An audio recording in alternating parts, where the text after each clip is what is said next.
बच्चों ये लो, ये तुम्हारे लिए, तुम्हारे लिए, तुम्हारे लिए और ये तुम्हारे लिए। इसे खाकर राजा सैनेंद्र जैसे बुद्धिमान बनो। लो हम तोड़ देते हैं। बाजी, राजा सैनेंद्र भी अखरोट खाते थे? थे नहीं बच्चा, राजा सैनेंद्र आज भी है।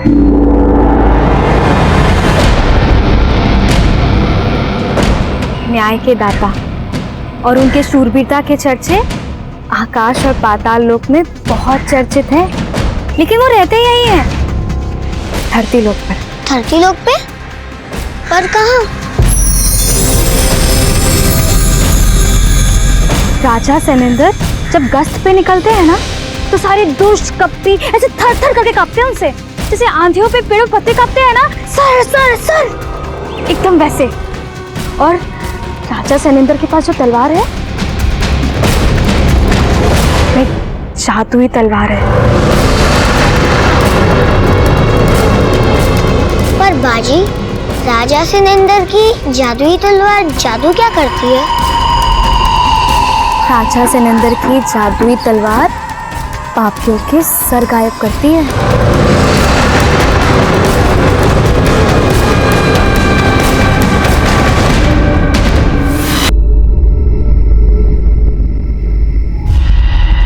अगर 999 गुना 999 करना हो तो उसके आधार अंक यानी 1000 से 999 घटा दो तो कितना बचा? 1। और अब इस 1 को 999 से घटा दो तो कितना बचा? 998। अब इस 1 के आगे 2 जीरो लगाओ तो हुआ 9,98,001। हाँ, इसे कहते हैं वैदिक गणित। न कैलकुलेटर की जरूरत न कॉपी खींचने की, बड़ा बड़ा हिसाब किताब मिनटों में हो जाता है। वाह पापा, ये तो एकदम आसान है। हम आपके जैसे वैदिक गणित की विद्या तो सीख लेंगे, पर उससे पहले हमें आपके जैसे टेम्पो चलाना सीखना है। अरे वो भी सिखा देंगे, लेकिन उसके लिए पहले तुमको 18 साल का होना पड़ेगा।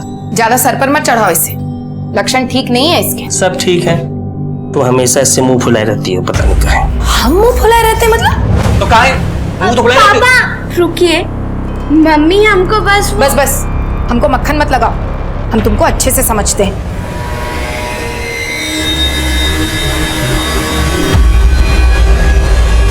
देखो बेटा, अपनी माँ की बात करना बुरा मत मानना। अरे नहीं पापा, अपनी माँ की बात का कोई बुरा थोड़ी मानता है।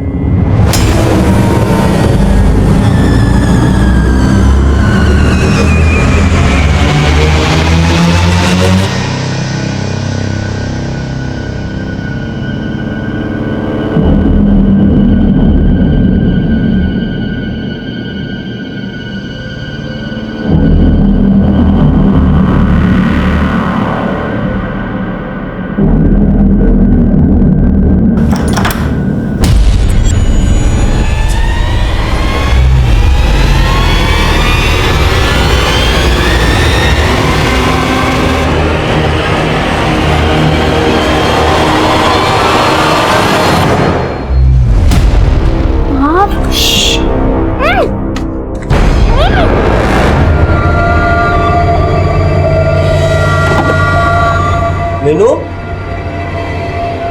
ए मीनू, मीनू, ए मीनू, कौन है? कौन है?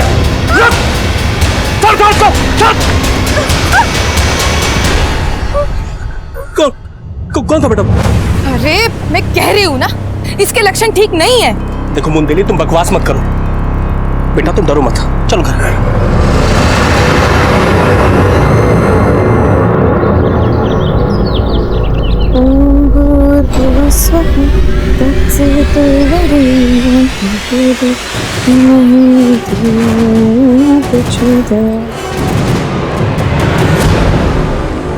आप आ गए?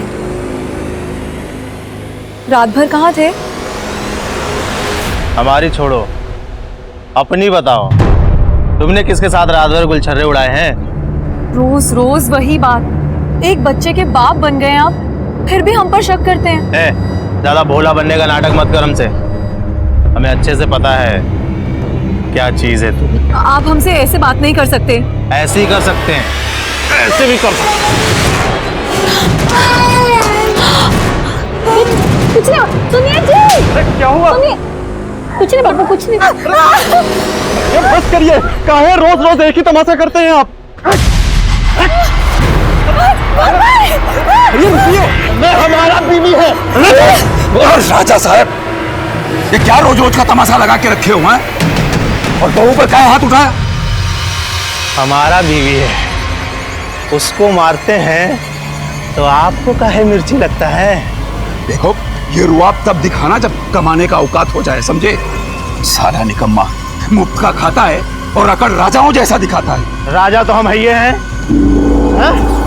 और अपनी राजशाही पे आ गए ना तो सबको काट डालेंगे सबको, देख लेना है। अरे निकल जा, देखना। काट डालेंगे, बड़ा आया काटने वाला।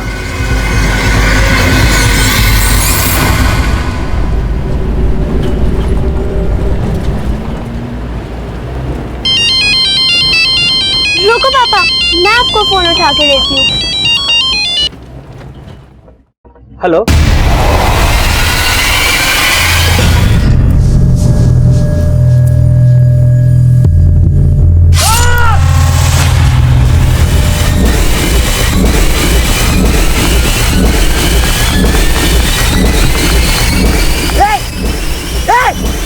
क्या किया ये?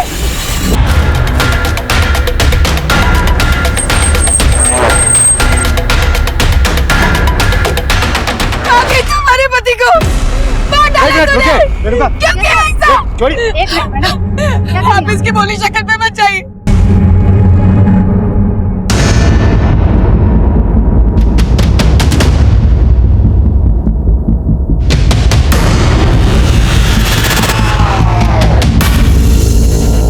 साहब ये रामविलास की लाश है, वो गाड़ी चलाता था साहब, ये टेम्पो भी वही चलाता था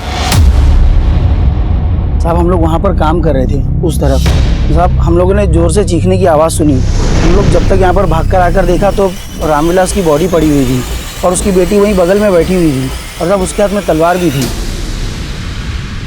तो रामविलास की बेटी है, आप अपनी ही बेटी पर? सगी नहीं है सर, लेकिन हम सगी की तरह ही पाल रहे थे और उसने हमारे सुहाग को उजाड़ दिया। इतनी छोटी बच्ची एक आदमी पे अटैक करके उसका सर धड़ से अलग कैसे कर सकती है? अब उस लड़की को नहीं जानते सर, ये कांड उसने किसी के साथ मिलके किया होगा। किसके साथ मिलकर? ये आप ही पूछ लीजिए उससे। सर, सर आसपास में कोई भी कटा हुआ सर नहीं मिला है, लेकिन खून की बूंदें काफी लंबे तक हैं। तो लगता है सर को पर्पसली गायब किया गया है। ये लोग बोल रहे हैं कि ये धड़ रामविलास का ही है। इनसे रामविलास का फोटो ले हो गया सर। बेटा, ये सब जो बोल रहे हैं वो बात सही है? तो बेटा इनका कहना है कि आपने ही अपने पिता को मारा है। देखो बेटा, बिल्कुल भी डरो मत, जो भी सच है बस वो बता दो।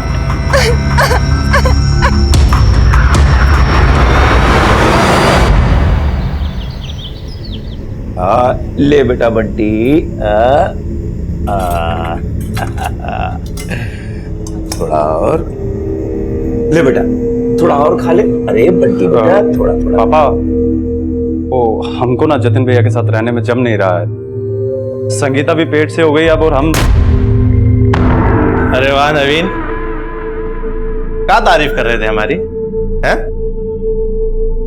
अरे मुंह काहे घुमा रहे हो, इधर देखो, हम बड़े ताऊ बनने वाले हैं। इतना खुशी का बात हमको बताया ही नहीं, हैं?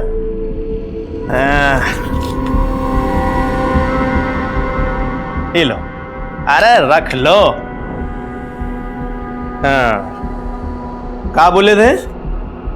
कमा के आओ फिर खाओ। अब हम मुफ्त का नहीं खाएंगे, हैं? कमाएंगे फिर खाएंगे। ये क्या बदतमीजी है? अरे काहे की बदतमीजी। ए भाई, बुढ़ाओ के लिए दूसरा खाना लेके आओ। वैसे भी साला हम तो जूठन खाने के लिए ही पैदा हुए हैं। जूठन खाने के लिए नहीं, खून पीने के लिए पैदा हुए हो राजा साहब, खून पीने के लिए। और हमको क्या बोल कर गए थे? काटने का धमकी देकर गए थे ना। अब ये किसका जेब काट कर आ रहे हो जो इतना पैसा उड़ा रहे हो?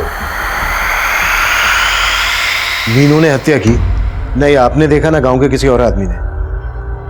कहीं ऐसा तो नहीं है कि सबके साथ मिलकर आप ये कोई कहानी बना रही हो? हम काहे कहानी बनाएंगे साहब? मीनू अगर आपकी और रामविलास की बेटी नहीं है तो फिर किसकी बेटी है? कौन है उसके माँ बाप? कहाँ है उसका घर बार? उसके घर बार का हमको नहीं मालूम, सब रामविलास जी जानते थे। करीब 2 साल पहले उसको लेकर आए थे यहाँ। ये मीनू है, वो हमारे पास क्लीनर नहीं था ना, तो सोचे इसको रख लेते हैं और ये अब यहीं रहेगी। मीनू के बारे में वो हमें कुछ नहीं बताए, वो हमारी सुनते ही नहीं थे। मीनू को इतना लाड से रखते थे कि बाद में अपनी बेटी बना लिया। अरे लाओ रख दो। लो भाई चाय आ गई तुम्हारी।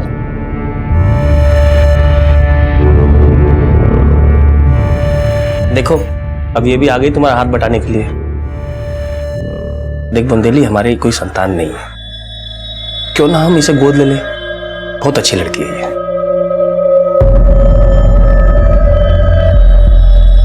वो लड़की तो हमें शुरू से ही चंट लगती थी। रामविलास जी भोले थे जो उसकी बातों में आ गए। साहब हमको उस लड़की के बारे में पता नहीं था, लेकिन हमको रामविलास की नीयत पर शक था। कैसा शक? कहने को तो रामविलास उस लड़की को अपनी बेटी बोलता था, लेकिन हमको उन दोनों का रिश्ता कुछ अलग ही लगता था।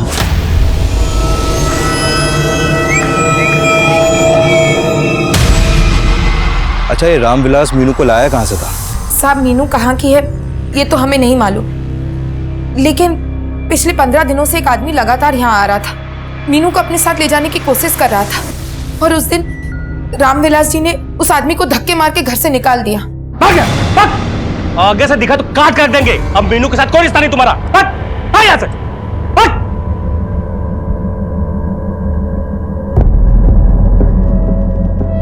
हमने रामविलास जी से उस आदमी के बारे में पूछा तो वो टाल गए। हमने मीनू से भी पूछा, उसने भी कुछ नहीं बताया। और फिर कुछ रोज पहले हमने मीनू को एक आदमी से पैसे लेते हुए देखा था। मीनू कौन था वो? वो पापा का जाने वाला था। पापा ने उनका माल पहुंचाया था ना, इसलिए पैसे देने आया था। हमको उस दिन भी शक हुआ था साहब, पर क्या करते, कुछ पक्का नहीं पता था। था कौन ये आदमी? हम शक्ल तो ठीक से नहीं देख पाए साहब। और हाँ, कल रात फिर एक आदमी आया था, मीनू को अपने साथ ले जा रहा था। वो तो हम लोग जाग गए तो वो आदमी भाग गया। ये आदमी कौन था? हम बोले ना साहब, ना रामविलास जी हमें कुछ बताते थे, ना मीनू, ना हम उसकी शक्ल ठीक से देख पाए। जो आदमी मीनू को पैसे दे रहा था, आपने उसकी शक्ल नहीं देखी? और ये जो आदमी कल मीनू को ले जाने की कोशिश कर रहा था, इसकी शक्ल भी नहीं देखी? जिस आदमी को रामविलास ने घर से धक्के देकर बाहर निकाला, उसकी शक्ल तो देखी थी ना आपने? हाँ साहब। इसका स्केच बनवा सकते हैं? कोशिश करते हैं। अड़ोस पड़ोस वाले रामविलास और मीनू के रिश्ते को लेकर शक जता रहे हैं, और रामविलास की पत्नी बोल रही है कि मीनू से मिलने कोई आदमी आता था। ये चक्कर को समझ में नहीं आ रहा है। सर क्या सर वाकई एक छोटी सी बच्ची ने हत्या की होगी? नो कमेंट्स, हमारी जांच चल रही है अभी। लेकिन सर अभी तक रामविलास का कटा हुआ सिर नहीं मिला है। क्या वो लाश वाकई रामविलास की है? अभी इस स्टेज पर कुछ भी कहना जल्दबाजी होगी। जैसे ही हमारी जांच से कुछ पता चलता है, आप लोगों को इत्तला कर दिया जाएगा। Thank you sir. एक बात और सर। Thank you.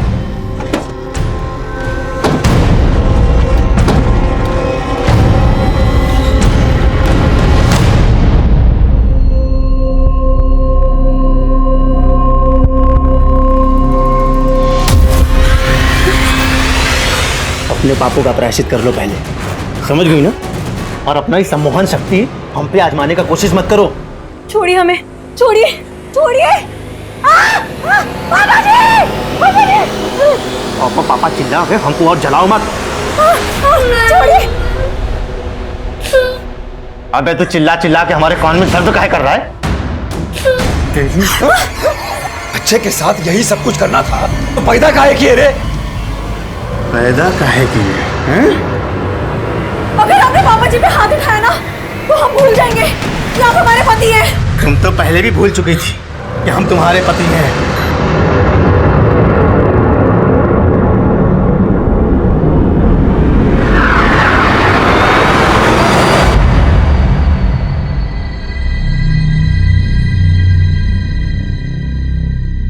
बेटा आपको बिल्कुल भी डरने की जरूरत नहीं है। बस बेटा जो भी सच है वो बता दो।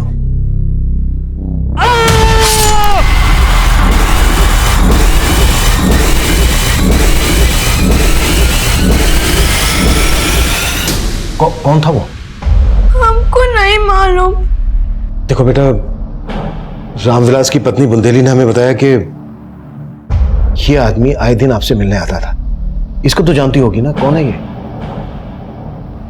हमको कुछ नहीं मालूम।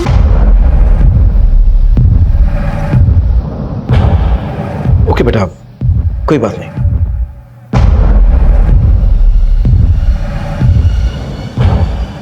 बाजी, राजा सिलेंडर पापियों के सर गायब कर देते होंगे तो वो पापी तो बिना सर के भूत जैसे दिखते होंगे।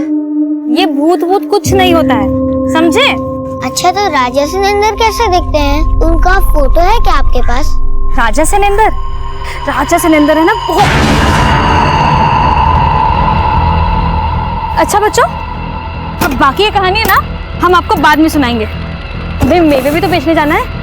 अब आपको कहानी सुनाते हुए तो पेट नहीं भरेगा, बाद में मिलते हैं। हाँ, ये आदमी आए दिन मीनू से मिलने आ रहा था, ऐसा रामविलास की पत्नी बुंदेली का कहना है। और मीनू ने इस आदमी को पहचानने से इनकार कर दिया। मीनू ये भी नहीं बता रही है कि 2 साल पहले तक वो कहाँ थी, रामविलास उसे कहाँ से लेकर आया था। लेकिन हमें इन सभी सवालों के जवाब ढूंढ मीनू का मेडिकल करवाओ, ताकि ये कंफर्म हो सके कि रामविलास का मीनू के साथ वाकई में कोई गलत रिश्ता था या फिर चक्कर कुछ और है। ओके सर मैं मोबाइल नेटवर्क कंपनी में गया था। पता चला कि रामविलास के फोन पे आखिरी कॉल सूरज श्रीवास्तव नाम के आदमी ने किया था, लेकिन उसका नंबर अभी बंद आ रहा है। सूरज श्रीवास्तव? ये सूरज श्रीवास्तव वही तो नहीं है जिसका रामविलास की पत्नी ने स्केड्यूल हुआ है? नहीं sir, mobile network service provider से सूरज की एक फोटो मिली है। सर यह है सूरज श्रीवास्तव और इसका नंबर जिमिया गांव के एड्रेस पर रजिस्टर्ड है। तुरंत इस एड्रेस में जाओ। Sir good.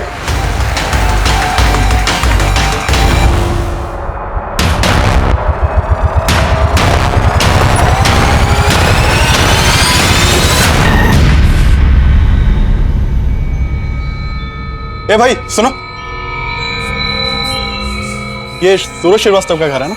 जी सर, यही है श्रीवास्तव। कहाँ है वो? अब कहाँ ये तो नहीं मालूम, लेकिन भाड़े की गाड़ी चलाता है, कभी कभार ही आता है यहाँ पे। लेकिन हमने 2 दिन पहले उसे देखा था। साहब सूरज लंबे लंबे टूर पे जाता था, लेकिन जब भी जाता था कई कई दिन लौट के नहीं आता था। और ये सूरज के घर वाले? साहब वो तो यहाँ पे अकेला रहता है। हाँ संदीप। सर सूरज तो 2 दिन से गायब है। उसके पड़ोसी से उसका एक नंबर तो मिला, लेकिन नंबर बंद आ रहा। और सर रामविलास को भी यहाँ पे कोई नहीं जानता, बल्कि सूरज को रामविलास के साथ कभी किसी ने नहीं देखा। सूरज की गाड़ी का नंबर हर बीट चौकी टोल नाका पर भेजो, उसका पूरा रूट स्कैन करो। सर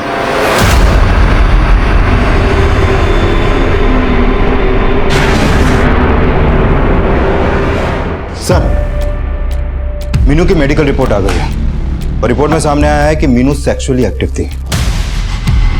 सर ये बयान भी सही हो सकता है कि रामविलास का मीनू से संबंध था। अगर ऐसा है तो फिर यह भी हो सकता है कि रामविलास की पत्नी बुंदेली को इस बारे में सब कुछ पता हो। हाँ संदीप। सर सूरज श्रीवास्तव की सिल्वर की एक जगह खड़ी होने की इंफॉर्मेशन मिली है, मैं वहीं जा रहा हूँ। ठीक है, हम पहुंच रहे हैं।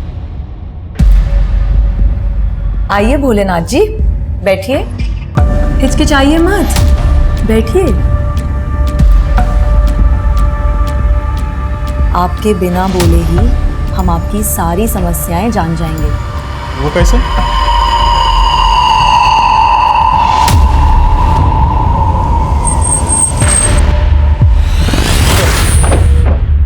सर ये सूरज श्रीवास्तव की गाड़ी है और यहाँ गाड़ी के नीचे कटा हुआ धड़ मिला है। ये रहा सर। सर यहाँ आसपास कहीं भी कटा हुआ सर नहीं मिला, लेकिन हमारी टीम हर जगह छानबीन कर रही है। बड़े बाहर निकलो। सर वहां एक कटा हुआ सर मिला है। ये देखिए सर। हमने जब उस कटे हुए सर को फॉरेंसिक के लिए भेजा तो सामने आया कि वो कटा हुआ सर ना तो रामविलास झा का था और ना ही सूरज श्रीवास्तव का। वो सर किसी तीसरे ही आदमी का था।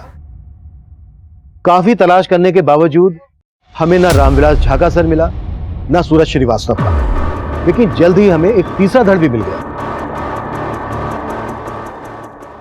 वो धड़ उस इकलौते सर का था जो हमें मिला था, लेकिन हम उस तीसरे आदमी की पहचान नहीं कर पा रहे थे। पर तीनों मर्डर का एमओ एक जैसा लग रहा था। रामविलास और सूरज के सर के ना मिलने का राज हमारी समझ में नहीं आ रहा, पर एक के बाद एक 3 हत्याओं ने पूरे इलाके को सकते में डाल दिया। इलेक्ट्रॉनिक और प्रिंट मीडिया में हमें लगातार क्रिटिसाइज किया जा रहा था। सर, इस एरिया में 3 लोगों की सिर काट के हत्या कर दी गई। आखिर कौन है उनका कातिल? हमारी जांच चल रही है। सर, आपकी जांच नतीजे पर कब पहुंचेगी? सर, आपको नहीं लगता कि वो कोई सीरियल किलर है? देखिए, हम हर एंगल पर काम कर रहे हैं और जल्द से जल्द किसी नतीजे पर पहुंचेंगे। Thank you. अच्छा सर, एक बात और।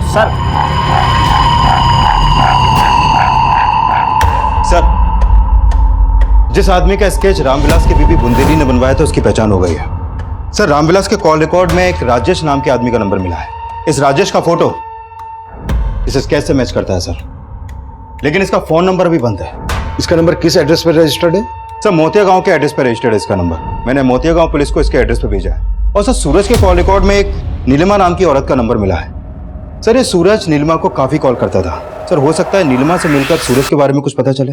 तुम इस नीलिमा से मिलो, मैं मीनू से बात करता हूं। Okay sir. मीनू बेटा, देखो, आपको बिल्कुल भी डरने की जरूरत नहीं है। बस जो भी सच सच है वो बता दो।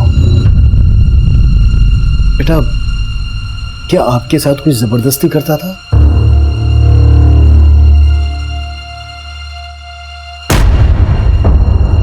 बेटा, क्या आपके साथ जबरदस्ती रामविलास? नहीं, वो मेरे सगे पापा थे। बेटा, रामविलास आपके सगे पापा थे, तो फिर आपकी मां कौन है?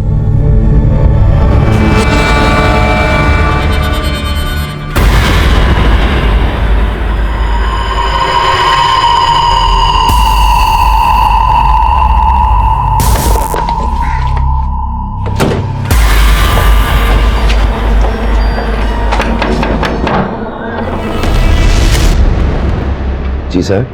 नीलिमा से मिलना है हमें।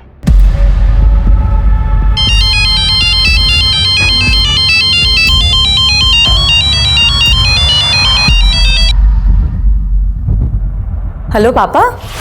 बहू, पुलिस आई है, तुमसे मिलना चाहती है। पुलिस? कौन है आपकी माँ?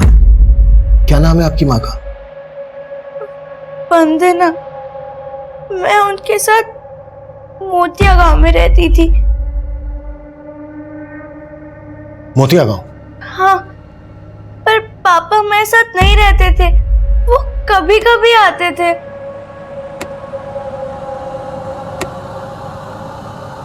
2 साल पहले मेरी माँ गुजर गई। मैं मामा के साथ रहने लगी, लेकिन मेरे मामा मेरे साथ। मीनू बेटा, तो आपके मामा आपके साथ ये गंदा काम करते थे? इसलिए पापा मुझे यहाँ ले आए और उन्होंने बोला। बेटा, हम आपसे एक बात बताना चाहते हैं। वंदना तुम्हारी माँ हमारी पहली पत्नी थी। बेटा, हम जानते हैं तुमको बुरा लग रहा होगा, लेकिन बेटा हम अपनी गलती सुधारना चाहते हैं। अब से तुम हमारे साथ ही रहोगे बेटा, हमेशा। पापा ने बोला समय आएगा तो वो मेरी सौतेली माँ को सब बता देंगी। लेकिन बेटा, आपकी सौतेली माँ बुंदेली ने आप पर रामविलास की हत्या का आरोप लगाया है। ये सब झूठ है। लेकिन बेटा, ये तो झूठ नहीं है ना। ये आदमी आपसे मिलने आता था।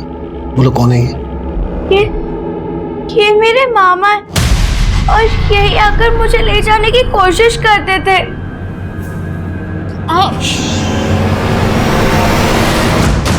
मेरे मामा हमको कहीं ले जाकर बेच देना चाहते थे। आपने इस बारे में हमें पहले तो कुछ नहीं बताया। हमें समझ नहीं आ रहा था। मीनू, कहीं ऐसा तो नहीं है कि तुम्हारे मामा ने ही तुम्हारे पापा को? नहीं, वो कोई और था। कौन था वो? हमको नहीं मालूम। सर मीनू, एक मिनट सर, मोतिया गांव की पुलिस मोतिया गांव गई, राजेश वहां से भी गायब। इस राजेश का लुकआउट नोटिस जारी करो, पता करो ये कहाँ जा सकता है और उसका फोन नंबर भी सर्विलेंस पे डालो। सर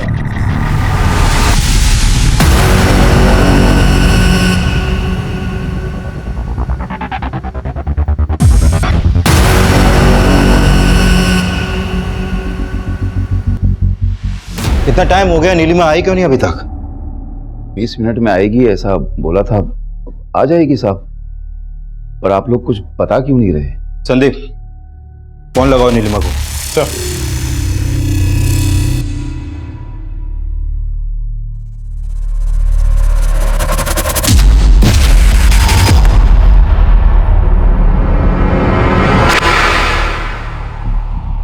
ये कौन है?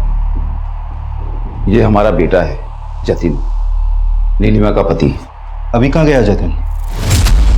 वो किसी काम से बाहर गया है। सर, नीलिमा का फोन तो बंद आ रहा है। ये नीलिमा कहाँ गायब हो गए अभी? अरे साहब, फोन की बैटरी खत्म हो गई होगी, आ जाएगी। लेकिन अब तुम्हारा बेटा जतिन वापस नहीं आने वाला। मतलब? यही है ना जतिन?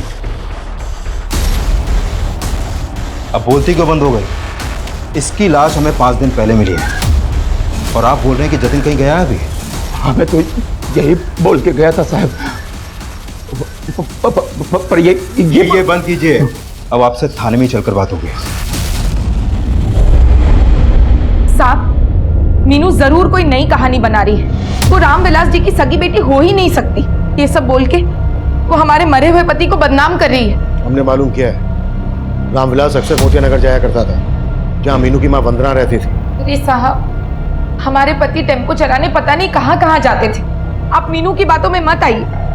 वो रामविलास जी की सगी बेटी नहीं हो सकती। वो तो हम डीएनए से पता लगा लेंगे, पर कहीं ऐसा तो नहीं है कि तुम इस बारे में सब कुछ जानती थी और इसी बात का बदला लिया तुमने रामविलास से? नहीं साहब, हमें कुछ नहीं पता था। हम आपसे कह रहे हैं ना, मीनू झूठ बोल रही है। सर, जो कटा हुआ सर और धड़ में मिला था वो नीलिमा के पति जतिन का था। What? और नीलिमा कहाँ है? सर, नीलिमा कहीं गायब हो गई है, लेकिन मैं उसका पता लगवा रहा हूँ। अभी तो मैं जतिन के फादर और उसके छोटे भाई को थाने ला रहा हूँ।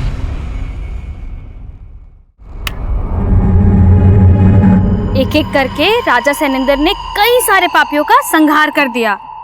संहार कर दिया मतलब? संहार यानी उस दिन बताया था ना, राजा सैनेंद्र है ना, पापियों को मृत्यु लोक पहुंचा देते थे। मृत्यु लोक? ये कहाँ होता है? मृत्यु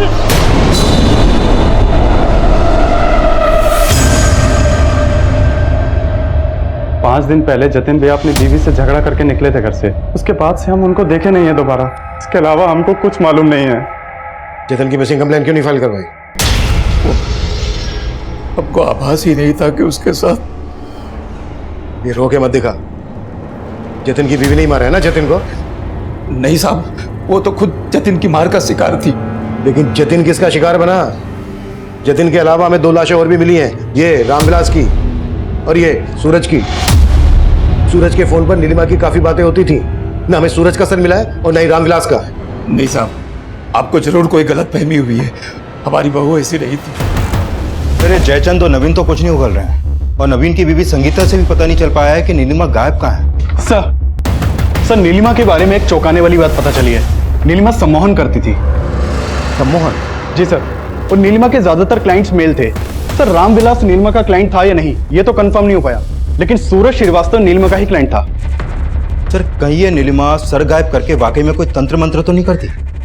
हमें रामविलास और सूरज के सिर्फ धड़ मिले, सर नहीं, जबकि जतिन के सर और धड़ दोनों मिले। और सर, पूछताछ में यह भी पता चला है कि नीलिमा की अपने पति जतिन के साथ बनती नहीं थी, बल्कि जतिन को उसके परिवार वाले खुद नापसंद करते थे। और जतिन का छोटा भाई नवीन, वो तो अपना हिस्सा लेके घर से अलग होना चाहता था। नवीन की वाइफ संगीता से सख्ती से पूछताछ करो, और नीलिमा के जितने भी क्लाइंट हैं सबसे पूछताछ करो। और मीनू के मामा राजेश की क्या अपडेट है? सर, राजेश का नंबर सर्विलेंस पे है। सर, ये तो साफ है कि राजेश मीनू की स्वर्गीय मां वंदना का ही छोटा भाई था, लेकिन मोतिया गांव के लोग ये दावे से नहीं कह रहे कि रामविलास ही वंदना का पति था। सर पहले तो मीनू ने राजेश को लेकर कुछ नहीं बोला था, और अब रामविलास को अपना सगा पिता बता रही है। सर मुझे लग रहा है कि ये मीनू अब भी हमसे कुछ छुपा रही है।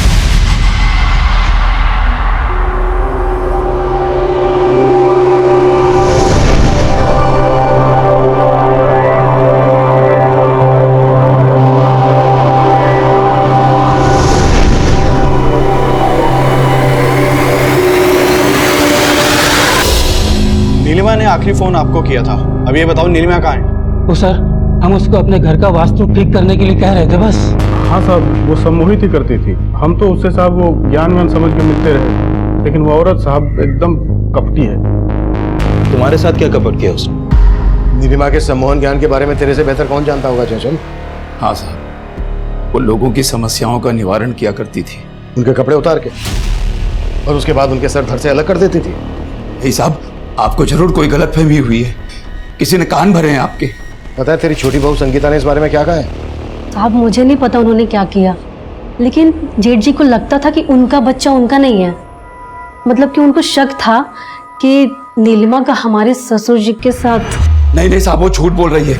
अब तो हम दावे के साथ कह सकते हैं कि नवीन ने ही जतिन को मारा है, और अब वो हमें फंसा रही है। दरअसल वो दोनों अपना हिस्सा लेकर अलग होना चाहते थे, और हमने उन्हें अलग नहीं होने दिया, इसलिए अब वो हमें अंदर करवाने की चाल सोच रहे हैं। देख जशन, नीलिमा के बेटे का डीएनए हम तेरे डीएनए से मैच करवाएं, इसलिए बोल रहा हूँ जो भी सच है बता दे, बाद में बहुत तकलीफ होगी तुझे। उसका बेटा तेरा ही है ना?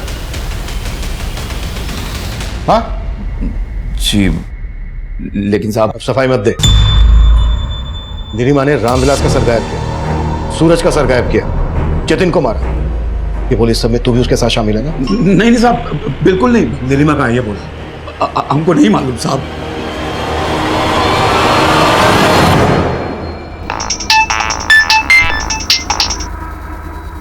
हेलो,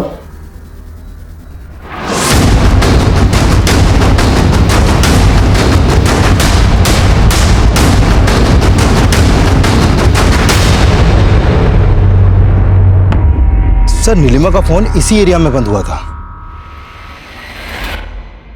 तो मतलब ये नीलिमा तब हमारी प्राइम सस्पेक्ट थी, इसलिए हम सोच रहे थे कि शायद हमारा ध्यान भटकाने के लिए नीलिमा ने किसी दूसरी औरत का सर गायब किया है और उस धड़ को अपनी पहचान देने की कोशिश की है, पर हम गलत साबित हुए। उस धड़ का डीएनए नीलिमा के बेटे के डीएनए से मैच हो गया, वहीं मीनू का डीएनए रामविलास के डीएनए से मैच हो गया, जिससे यह साफ हो गया कि मीनू रामविलास और वंदना की ही बेटी है। एक के बाद एक 4 हत्याएं हमारे सामने आई। ये हत्याएं क्यों और किस मकसद से की जा रही थी कि हम समझ नहीं पा रहे। तब कई सस्पेक्ट हमारी रडार में। मीनू के मामा राजेश का फोन सर्विलेंस पर था। जैसे ही उसने अपना फोन ऑन किया, हमने जीपीआरएस के जरिए उस जगह को ट्रैक डाउन कर लिया जहां पर राजेश छिपा हुआ। मीनू का मामा राजेश अपने इस बयान पर कायम रहा कि उसका इन हत्याओं में कोई हाथ नहीं। लेकिन तब अचानक से इस केस को अपने अखबार में हेडलाइन देने वाला पत्रकार देवेंद्र इस केस की एक चौंका देने वाली हेडलाइन बनने वाला था। मेरे न्यूज़पेपर में काम करता है, 2 दिन से इनका फोन नहीं लग रहा है और इनके घर पर ताला लगा हुआ। शिट, देवेंद्र तो अक्सर मुझसे मिल रहा था इन कटी हुई लाशों की इन्फॉर्मेशन के लिए। हाँ सर, मुझे भी लग रहा है देवेंद्र के गायब होने का चक्कर भी इसी केस से जुड़ा हो सकता है। आपको ऐसा क्यों लग रहा है? सर वो इस केस को जिस तरह से कवर कर रहा था, हो सकता है उसे इस केस से जुड़ी कोई बात पता चली हो, और उसको भी। ये देवेंद्र रहता कहाँ है? उसका एड्रेस दो।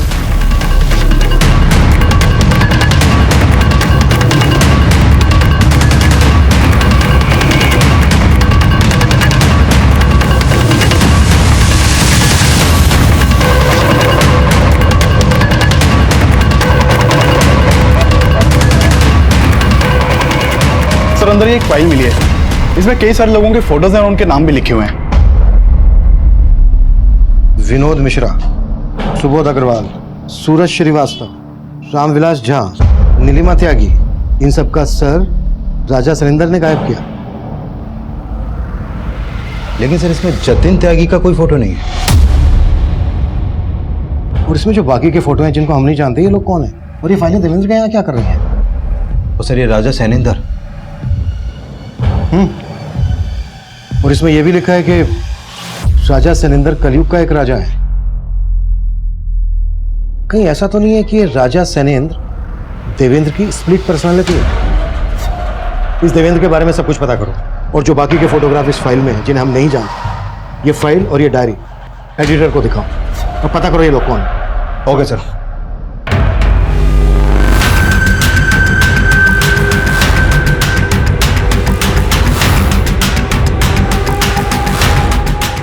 सर ये 28 लोगों के फोटोग्राफ्स हैं।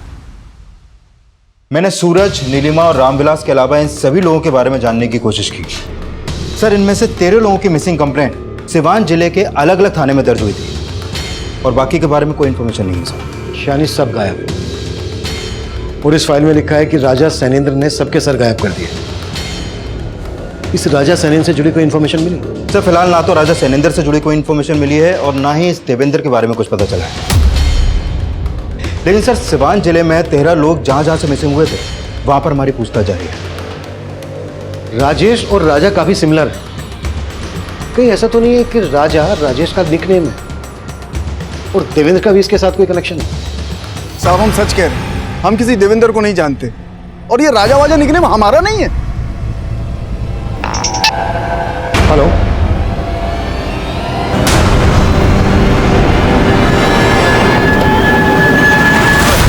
सर इस इलाके में एक जमीला नाम की लड़की के बारे में पता चला है।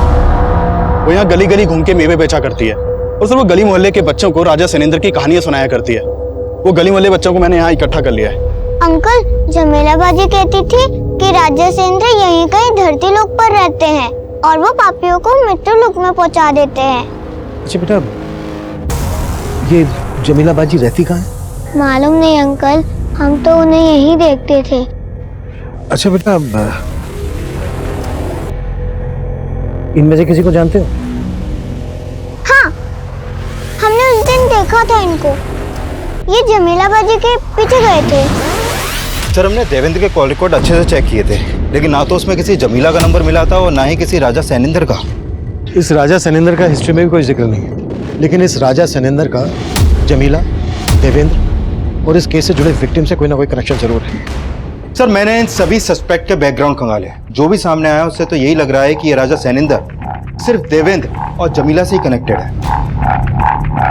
अब तक हम राजा सैनेंद्र को देवेंद्र की स्प्लिट पर्सनैलिटी मान रहे थे कि जमीला बच्चों को राजा सैनेंद्र के किस्से क्यों सुनाती थी।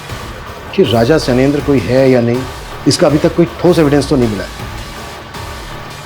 लेकिन किसी भी सस्पेक्ट की ऐसी कोई इंफॉर्मेशन मिली है जो राजा सैनेंद्र जैसी ही अजीब हो, जो इस अजीब से केस से ताल्लुक रखती हो? सर एक बात है, नीलिमा का एक क्लाइंट है भोलेनाथ, उसके 2 बेटे हैं जिनके नाम अध्यादेश और संविधान है। आपको सुनने में थोड़े अजीब नहीं लग रहे हैं ना? भोलेनाथ के बेटों के खिलाफ कुछ? सर वो दोनों दिल्ली में पढ़ते हैं और वहीं हॉस्टल में रहते हैं, और मर्डर के समय भी वो दोनों दिल्ली में ही थे। बेटे को ये अजीब सा नाम देने वाला है भोलेनाथ। इस भोलेनाथ को मिलने के लिए बुलाओ और इसके कॉल रिकॉर्ड्स में निकालो। Okay sir.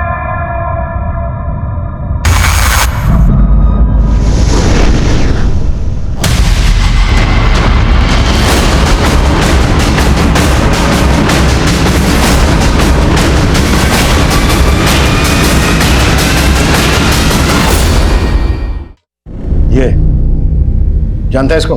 हाँ साहब, ये मेवे बेचा करती है। जमीला का पति भी था, सलीम। हमें पता चला है राजा सैनेंद्र ने इसका सर गायब कर दिया था। राजा सैनेंद्र? नहीं जानता, पर सलीम को तो जानता होगा। तेरे कॉल रिकॉर्ड्स में नंबर मिला है हमें इसका। हाँ साहब, ये कुछ महीनों पहले मुलाकात हुई थी इससे। और ये पत्रकार देवेंद्र, इसको भी जानता होगा। साहब ये सब आप मुझसे क्यों पूछ रहे हैं साहब? सुमित, नहीं, रुकिए, बताते हैं। भूख लगी है, पहले दाल पिलाइए।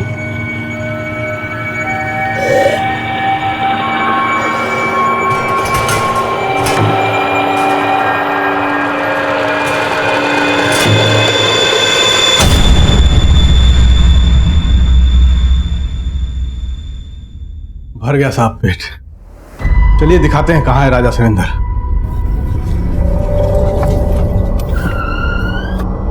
आइए हम आपको दिखाते हैं साहब, आइए।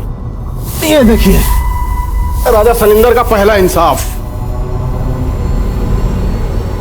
बहुत ज्ञानी आदमी था साहब। और भी हैं साहब यहाँ पे, सूरज अग्रवाल, नीलिमा त्यागी, सब मिला के साहब यहाँ पे 30 खोपड़ियाँ हैं। कुछ तो बाहर भी हैं साहब, आइए हम आपको दिखाते हैं। ये देखिए, ये देखिए, ये देख रहे हैं, एक इधर लटक रही है। यहाँ बहुत है, ढेर सारे हैं। इन सब का ये हाल राजा सनिंदर ने किया है। तो तू है राजा सनिंदर?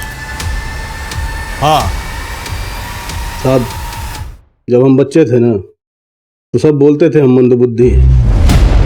मतलब जवानी तक हम सुनते रहे सबको। और वो विनोद मिश्रा साला जहां देखे हमको बेइज्जत करे, हर जगह नीचा दिखाता रहे। एक दिन उसका गला ही काट दिया हम। और वो सूरज बहुत सियाना था, वो उसका चालाक खोपड़ी देख के साहब हम ठान लिए अब अगला मगज हमको रामविलास चाहिए। साला बहुत तगड़ा वैदिक गणित जानता था। तो सूरज का फोन से हम उसको कॉल किए। वो साला हमारा इंतजार कर रहा था और हम उसका सर काट के ले गए। तो मोहन ज्ञानी, नीलिमा बहुत प्रभावित थे साहब उसके ज्ञान से भी। तेरी ये कहानियां जमीला बच्चों को क्यों सुनाती थी? और तेरी इन कहानियों की डायरी और फाइल देवेंद्र के घर क्यों मिली? सूरज से पहले हम 25 लोगों का सर अलग कर चुके थे, पर कोई हमारे प्रताप को जानता ही नहीं था। तो हमने सोचा साहब हमारा चर्चा होना चाहिए। तो जमीला का पति सलीम और नीलिमा के सम्मोहन में आके वो जमीला से बेवफाई करने लगा। वो जो बच्चों को कहानियां सुनाती थी ना साहब, राजा सनिंदर की, वो हम ही था। थोड़े से कभी किताब में छपवाएंगे, साला वो देवेंद्र जमीला के पीछे पड़ गया था। मुझे तुमसे कुछ राजा शैलेंद्र के बारे में बात करनी है। लेकिन हमें आपसे कोई बात नहीं करनी। उसको शक हो गया था साहब हम पे। अब इससे पहले कि वो हमारा चिट्ठा खोलता, हम उसका सर भी गायब कर दिए और धड़ दिए। जमीला कहाँ है? हाँ, वो उसको छोड़ दे तो हम फंसते, तो देवेंद्र के साथ उसको भी हम गायब कर दिए। जतिन त्यागी, उसको भी हम ही ने मारा। साला उधार लिया था हमसे, दे ही नहीं रहा था तो मार दिया। उसके मगज का सुख हमारे किस काम का? इसलिए आपको उसका सर भी मिल गया और धड़ भी कर दिया, उसका भी इंसाफ। अब तेरा इंसाफ भी होगा। भोलेनाथ उर्फ राजा सनिंदर एक ऐसा मुजरिम है जिसकी मानसिकता को लेकर कई मनोवैज्ञानिक रिसर्च कर रहे हैं, लेकिन जब उसकी मेडिकल जांच करवाई गई तो यही सामने आया कि उसकी मानसिक हालत एकदम ठीक है, वो नॉर्मल है। कोर्ट ने इस केस को रेयर ऑफ द रेयरेस्ट माना और भोलेनाथ उर्फ राजा सनिंदर को उम्र कैद की सजा सुनाई। अब मैं सीनियर इंस्पेक्टर अभिमन्यु जिंदल आप लोगों से विदा लेता हूं। आपसे फिर मुलाकात होगी एक नए केस के साथ। स्वस्थ रहिए, सतर्क रहिए और देखते रहिए क्राइम पेट्रोल 10 तक। मकसद बताना नहीं, बचाना है।